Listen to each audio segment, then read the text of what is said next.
சிம்ம ராசிக்காரங்க தங்களுடைய கஷ்டத்தையும் கண்ணீரையும் கடுகளவு கூட மற்றவங்களுக்கு தெரியாமல் பார்த்துக்குவாங்க. இதனால் பார்க்குறவங்க எல்லாருமே சிம்ம ராசியா, இவங்களுக்கு என்னப்பா சூப்பராக இருக்காங்க, இவங்களுக்கு என்ன குறைச்சல் அப்படின்னு தான் நினச்சிக்கிட்டு இருக்காங்க. ஆனால் வீட்டில் சாப்பாட்டு கூட கஷ்டப்படுறது உங்களுக்கு மட்டும்தான் தெரியும்.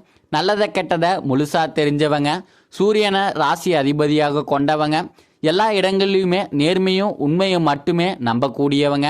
உங்களுக்கு சொந்தமோ பந்தமோ அது தப்புனா தப்பு தான், வெட்டு ஒன்று துண்டு ரெண்டுன்னு பேசக்கூடியவங்க. உண்மை நியாயத்திற்கு மட்டுமே என்னைக்குமே கை கொடுப்பீங்க. உண்மைக்கு புறமாக எந்த ஒரு விஷயத்தையுமே செய்ய மாட்டீங்க.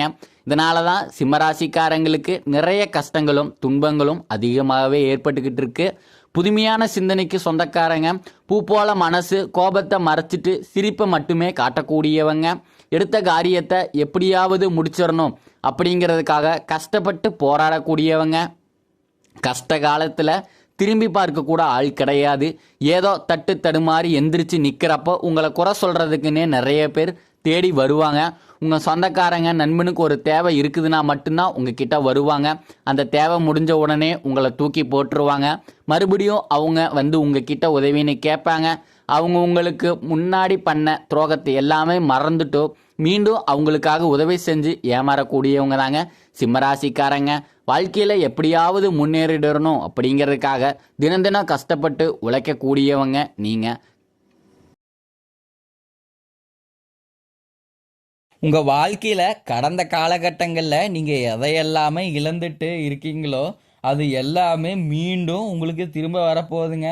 அது மட்டும் இல்லாமல் இந்த வருடம் பார்த்தீங்கன்னா 2025 எடுத்துக்கிட்டிங்கன்னா மிகுந்த ராஜயோகத்தை தரக்கூடிய ஒரு காலகட்டமாகவே பார்க்கப்படுதுங்க. ஏன்னா இந்த ஆண்டு சனி பெயர்ச்சி, ராகு கேது பெயர்ச்சி, குரு பெயர்ச்சி, இந்த 3 வருட கிரகங்களுடைய பெயர்ச்சி ஒரே வருடத்தில் நடக்கிறதுனால மற்ற ராசிக்காரங்களை விட இந்த ராசிக்காரங்களுக்கு ஒரு நல்ல ஒரு முன்னேற்றத்தை தரக்கூடிய ஒரு வாய்ப்பாகவே இருக்குதுங்க. இந்த 3 கிரகங்களுடைய பெயர்ச்சி பார்க்கப்படுதுங்க. கடந்த காலகட்டங்களில் பெரிதாக ஒரு பொருளாதார முன்னேற்றம் அப்படிங்கிறது இருந்திருக்காது.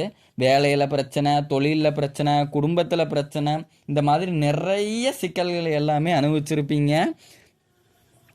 கடந்த காலகட்டங்களில் தங்களுடைய வாழ்க்கையில் நல்லது நடக்க போகுதுன்னு நினச்சிட்டு இருந்திருப்பீங்க.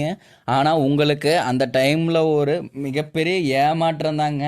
புதுசாக ஒரு கஷ்டமும் பிரச்சனையும் தானாகவே உங்களை தேடி வந்திருக்குங்க. சொந்த பந்தத்தை இழந்தீங்க, சொத்துக்களை இழந்தீங்க, தனக்கு நெருக்கமாக இருக்கக்கூடிய உறவுகளையுமே இழந்தீங்க. கடைசியாக நான் மட்டும்தான் எல்லாத்தையும் இழந்துட்டு நிற்கிறதா, எனக்கு உயிர் வாழவே பிடிக்கல அப்படின்னு சொல்லிட்டு இருக்கீங்க. இதுக்கு மேலே என்னால் வாழவே முடியல சாமி, தயவு செஞ்சு என்னை உங்களோடவே கூட்டிகிட்டு போயிரு. நான் இவ்வளவு கஷ்டப்பட்டதுக்கு அப்புறம் எனக்கு வாழ்க்கையில் வாழணுங்கிற ஒரு எண்ணம் சுத்தமாகவே போயிருச்சு. உங்கள் மனசில் கவலையும் துன்பம் தான் அதிகமாகவே இருக்குது. நீங்கள் செய்யக்கூடிய ஒவ்வொரு விஷயத்தையுமே தடுப்பதற்காக உங்கள் கூட இருக்கிற நண்பர்களும் சொந்தக்காரர்களும் நிறைய பேர் முயற்சி பண்ணிகிட்டு இருக்காங்க. இது எல்லாமே தெரிஞ்சுமே கூட நீங்கள் என்னமோ பண்ணுங்க, எனக்கு என்ன வந்துச்சு அப்படின்னு தான் தன் வேலையில் மட்டுமே என்னைக்கு குறிக்கோளாக இருக்கிறவங்க தாங்க நீங்கள். குரு பகவான் பார்த்தீங்கன்னா உங்களுக்கு 2ஆம் இடத்துல இருந்து 3ஆம் இடத்துக்கு போய் வகிக்கிற நிவர்த்தியாக போகிறாரு. இதனால் பொருளாதார முன்னேற்றம் அப்படிங்கிறது சற்று உயரமாகவே இருக்க போகுதுங்க. இதன் மூலம் வருமானம் உங்களுக்கு பல மடங்காக அதிகரிக்க போகுதுங்க. ஒரு 10 ரூபா வர வேண்டிய இடத்துல கூட இருந்து 100 ரூபா அப்படிங்கிறது ஒரு லாபமாகவோ சரி, உங்கள் சம்பள உயர்வாக இருந்தாலும் சரி, வரக்கூடிய இடத்துல நிச்சயமாக உங்களை சேருங்க. ஏன்னா கடந்த காலகட்டங்களில் நல்ல ஒரு வேலைங்கிறது கிடச்சிருக்காது. நீங்கள் படித்த படிப்புங்கிறது வேறையாக இருக்கும், நீங்கள் செய்யக்கூடிய வேலைங்கிறது ஒரு வேறையாக இருக்கும், சம்மந்தமே இருக்காது. என்னடா நம்ம வாழ்க்கை இப்படியே போயிருமா அப்படின்னு ஒரு நிறைய பேர் நபர் நினச்சிட்டு இருப்பீங்க. இனி வரக்கூடிய நாட்களில் உங்கள் தகுதிக்கேற்ப நல்ல ஒரு வேலைங்கிறது நிச்சயமாக கிடைக்க போகுதுங்க.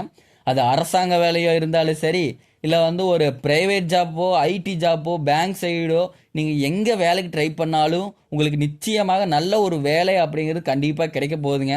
சனி பகவானுடைய பார்வை உங்களுக்கு நேரடியாக இருக்குது. இதனால் வருமானம் அப்படிங்கிறது பல வழிகளில் வருங்க. தொழிலில் லாபம் சற்று அதிகமாகவே கிடைக்கும். அரசியல்வாதிகளை பொறுத்த வரைக்கும் புதிய பொறுப்புகள், புதிய பதவிகள் எல்லாமே தானாக உங்களை சேருங்க. ராகு கேது வந்து உங்களுடைய செல்வாக்கு உயருங்க, உடல் ஆரோக்கியம் மேம்படுங்க, சங்கடங்கள் நீங்கும், மறைமுகமாக உங்கள் தொழில் வாழ்க்கையிலும் சரி இல்லற வாழ்க்கையிலும் சரி நிறைய நபர்கள் வந்து தொந்தரவு கொடுத்துட்டு இருந்திருப்பாங்க. இனி அவர்களுடைய தொந்தரவுங்கிறது வந்து இருக்காதுங்க. எல்லாரும் பயப்படுறது இந்த சனி பெயர்ச்சிக்கு அப்புறம் இந்த ராகு கேது பெயர்ச்சி நினச்சி தான். ஏன்னா வந்து சனி பகவான் வந்து நல்லது பண்ணுவார், கெட்டது பண்ணுவார். ஆனால் ராகு கேது வச்சு என்ன பண்ணுவாருங்கிறதே அப்படிங்கிறதே தெரியாது. அதை கண்டே பிடிக்க முடியாது. மிகப்பெரிய ஆபத்தையும் சிக்கலை வந்து கொண்டு வந்து விட்டுருவார். அப்படி நிறைய பேர் வந்து நினச்சிட்டு இருக்கீங்க. ஆனால் வரக்கூடிய நாட்களில் இவங்க 2 பேருமே சேர்ந்து உங்கள் வாழ்க்கையில் நல்ல ஒரு முன்னேற்றத்தை தரப்போகிறாங்க. நீங்களும் ஒரு கம்பெனியில் 7-8 வருஷமாக வேலை செஞ்சுருப்பீங்க. ஆசை ஆசையாக அந்த கம்பெனிக்கு இரவு பகல் பார்க்காம கூட வேலை செஞ்சுருப்பீங்க. சொந்த கம்பெனியாக நினச்சி உழைச்சிருப்பீங்க. ஆனால் உங்களுக்கு சரியான ஒரு அங்கீகாரம் அப்படிங்கிறது நீங்கள் வேலை செய்யக்கூடிய இடத்துல வந்து கிடைச்சிருக்காது. அதை நினச்சி ரொம்ப நீங்கள் வந்து மனவேதனைப்பட்டிருப்பீங்க. என்னடா நமக்கு அப்புறம் வந்த வேலைக்கு வந்தவனுக்கு எல்லாமே சலுகையும் கிடைக்குது, நம்மளும் இத்தனை வருஷமாக வேலைக்கு இருக்கிறோம், நமக்கு எந்த ஒரு சலுகையும் அங்கீகாரம் எதுவுமே கொடுக்க மாட்டேங்கிறாங்களே அப்படின்னு நிறைய பேர் வந்து ஃபீல் பண்ணிட்டு இருந்திருப்பீங்க. கண்டிப்பாக இனி வரக்கூடிய நாட்களில் பார்த்தீங்கன்னா எதிர்பார்த்த மாதிரி உங்களுக்கு பதவி உயர்வு, சம்பள உயர்வு, மேலே இருக்கக்கூடிய அதிகாரிகளுடைய ஆதரவு முதற்கொண்டு கிடைக்க போகுதுங்க. உங்கள் வார்த்தைக்கு உங்கள் மதிப்பு வந்து அதிகமாக இருக்க போகுதுங்க. அந்த சில நீங்கள் எதிர்பார்த்த உயர்வுக்கு போக போகிறீங்க. தொழிலில் இருந்து தடைகள் விலகுவது மட்டுமல்லாமல் சிலர் வந்து புதிதாக தொழில் தொடங்குவீங்க. உற்பத்தியில் இருந்த தடைகள் நீங்கி தொழிலை வந்து விரிவு செய்வீங்க. வரக்கூடிய நாட்களில் விற்பனை வந்து அதிகமாக, ஏற்றுமதி இறக்குமதி தொழிலில் வந்து நல்ல ஒரு லாபங்கள் கிடைக்க போகுதுங்க. நீங்கள் செய்யக்கூடியது சின்ன தொழிலோ பெரிய தொழிலோ நல்ல ஒரு வளர்ச்சி அப்படிங்கிறது நிச்சயம் உங்களுக்கு ஏற்படுங்க. கடந்த காலகட்டங்களில் திருமண நிலை அப்படிங்கிறது ஏதாவது ஒரு வகையில் தடைப்பட்டு தான் போயிட்டு இருந்திருக்கும். இதில் குறிப்பாக பார்த்தீங்கன்னா பெண்களுக்கு கூட ஈஸியாக திருமணம் ஆகிறது, ஆண்களுக்கு வந்து ரொம்பவே பாவங்க. ஏன்னா வயசு வந்து 30லேருந்து 40 வயசு ஆகுது வரைக்குமே இன்னும் வரைக்குமே ஆண்களுக்கு வந்து திருமண பாக்கியம் அப்படிங்கிறது இல்லாமையே இருக்குதுங்க. ஏன்னா பொண்ணு வீட்டில் பார்த்தீங்கன்னா நம்ம மாப்பிள்ளை நல்ல வேலையில் இருக்கணும், காடு வேணும், வீடு வேணும், வசதி வாய்ப்பாக பார்க்குறாங்க. நல்ல ஒரு ஐடி ஜாப்போ கவர்மெண்ட் ஜாப்பில் இருக்கணும் அப்படின்னு ரொம்ப எக்ஸ்பெக்ட் பண்ணுறதுனால ஆண்களுக்கு வந்து ரொம்பவே ஒரு திருமண நிலை அப்படிங்கிறது வந்து தடைப்பட்டு போயிட்டு இருக்குங்க. அது மட்டும் இல்லாமங்க ஜாதகத்தில் பார்த்தீங்கன்னா சுத்த ஜாதகம், ராகு கேது, செவ்வாய் இந்த மாதிரி ஏகப்பட்ட பிரச்சனை எல்லாமே இருக்கிறதுனால இந்த சிக்கல்கள் வந்து ரொம்ப செஞ்சுட்டு இருப்பீங்க. இனி வரக்கூடிய நாளில் பார்த்தீங்கன்னா அதே நீங்கள் எதிர்பார்த்த மாதிரியே நல்ல ஒரு வரங்கிறது அப்படிங்கிறது வரக்கூடிய 6 மாதங்களுக்குள்ள வந்து நிச்சயமாக உங்களுக்கு தானாகவே தேடி வருங்க. வாழ்க்கை துணையில் இந்த ஆண்களோ பெண்களோ வந்து அடுத்து வந்து 2வது திருமணம், அதாவது மறு திருமணம் பண்ணலாமா வேண்டாமா அப்படிங்கிற ஒரு குழப்பத்திலே இருப்பீங்க. இப்போ இருக்கக்கூடிய பொருளாதார சூழ்நிலை, இப்போ இருக்கக்கூடிய காலகட்டத்தை வச்சு பார்க்கும்போது ஒரு சிங்கிள் பேரண்டால் வந்து சொசைட்டியை வந்து ரன் பண்ணுறது அப்படிங்கிறது ரொம்பவே கடினங்க. உங்கள் மனசுக்குள்ளே தோணும், 2வது திருமணம் பண்ணால் ஏதோ சொந்தக்காரங்க ஏதோ சொல்லுவாங்களா, அக்கம் பக்கத்தில் ஏதாவது பேசுவாங்களா, ஃப்ரெண்ட்ஸ் ஏதாவது நினச்சிப்பாங்களா, இல்லை ஊர்க்காரங்க ஏதாச்சும் நினச்சிப்பாங்களா அப்படின்னு ஒரு இதிலே இருப்பீங்க. யார் என்னமோ நினச்சிட்டு போகிறாங்க, நம்ம வாழ்க்கையை நம்ம தான் பார்க்கணும், நமக்கு தேவையான நம்ம பண்ணி தான் ஆகணும் அப்படிங்கிறதுக்காக கண்டிப்பாக நீங்கள் எதிர்பார்த்த மாதிரியே மறு வாழ்க்கை அப்படிங்கிற நிச்சயம் உங்களை வந்து அமையுங்க. குழந்தை பாக்கியத்துக்காக இயங்கியவர்கள் வந்து நீங்கள் பார்த்தீங்கன்னா போகாத ஹாஸ்பிட்டல் இருக்காது. கோவில் சாமி டெய்லி நான் 3 நாள் வாரத்தில் போய் சாமி கும்பிட்டு வரேன், 7, 8, 5, 6 வருஷமாக இருந்து குழந்தை பாக்கியம் அப்படிங்கிறது எதுவுமே இல்லாமல் இருக்குது அப்படின்னு கஷ்டப்பட்டு இருப்பீங்க. ஒரு பிள்ளை பாக்கியம் மட்டும் கிடைச்சா நல்லாயிருக்கும் அப்படின்னு நிறைய பேர் எதிர்பார்ப்போடு இருப்பீங்க. இந்த ஆண்டுக்குள்ளே பார்த்தீங்கன்னா நிச்சயமாக உங்களுக்கு குரு பயிற்சி மூலமாக, ராகு கேது பயிற்சி மூலமாக நீங்கள் எதிர்பார்த்த நல்ல ஒரு பிள்ளை பெயர் பாக்கியம் அப்படிங்கிறது உங்களுக்கு விரைவில் வந்து உண்டாகுங்க.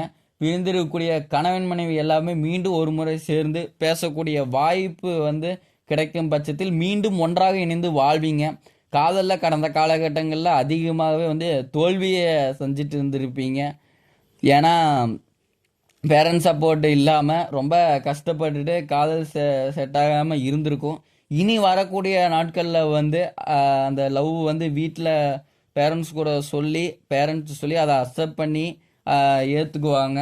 திருமணம் நடக்கக்கூடிய நிலையும் வரப்போகுதுங்க. இந்த ராசிக்காரங்கள் வந்து கடன் பிரச்சனைங்கிறது 2 லட்சத்துலேருந்து ஒரு 5 லட்சம் முடி எப்படியோ கடன் வந்து இருக்குங்க. அந்த கடன் எல்லாத்தையுமே 2025 முடிஞ்சு 2026 கால் எடுத்து வைக்கிறதுக்குள்ள ஒரு பைசா கடன் இல்லாமல் எல்லா கடனையும் அடைக்கக்கூடிய அளவுக்கு வந்து ஒரு பொருளாதார முன்னேற்றம் அப்படிங்கிறது உங்களுக்கு வந்து இருக்க போகுதுங்க. கடந்த காலகட்டங்களில் பார்த்தீங்கன்னா வந்து நிறைய பேர் வந்து வெளியூர் வெளிநாடு போக ட்ரை பண்ணிட்டு இருந்திருப்பீங்க. எந்த ஒரு இதுவுமே உங்களுக்கு அமைஞ்சிருக்காது. இனி வரக்கூடிய நாட்களில் வந்து நீங்கள் படிப்பதற்காகவும் வேலை செய்வதற்காகவும் தொழில் வாய்ப்புகள் எல்லாமே உங்களுக்கு வந்து விரைவில் கிடைக்க போகுதுங்க.